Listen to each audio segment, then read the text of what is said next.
जय हिंद। जय श्री राम। जैसा कि आप जानते हैं, भारत 2014 के बाद बहुत अच्छी ग्रोथ किया है। जिस समय मनमोहन सरकार थी भारत में, तो भारत जो है विश्व में 10वां स्थान था जीडीपी में, और उसमें 2 ट्रिलियन अमेरिकी डॉलर भारत की अर्थव्यवस्था थी।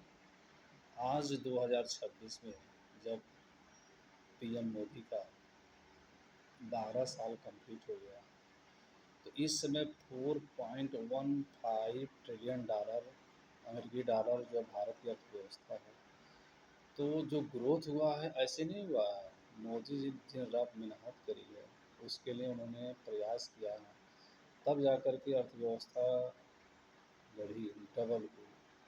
और हम लोग भारत जो है अर्थव्यवस्था में दुनिया के चौथे स्थान पर आ गया।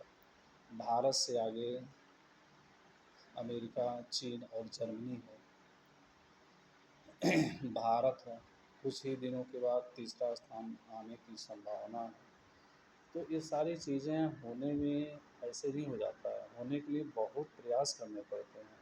जैसा कि हम गांव में निवास करते हैं, मान लीजिए, तो गांव में अगर हमारा घर गांव में 10वां स्थान पर है आर्थिक स्थिति में, अगर घर का कोई नया मालिक बना और घर को उस 10वें स्थान से उठा करके चौथे स्थान, तीसरे स्थान तक लाए, तो उस मालिक की मेहनत की ही भूमिका होगी। बिना मेहनत के तो 10वां स्थान से तीसरा स्थान, दूसरा स्थान, चाहे चौथा स्थान तो नहीं आ सकता।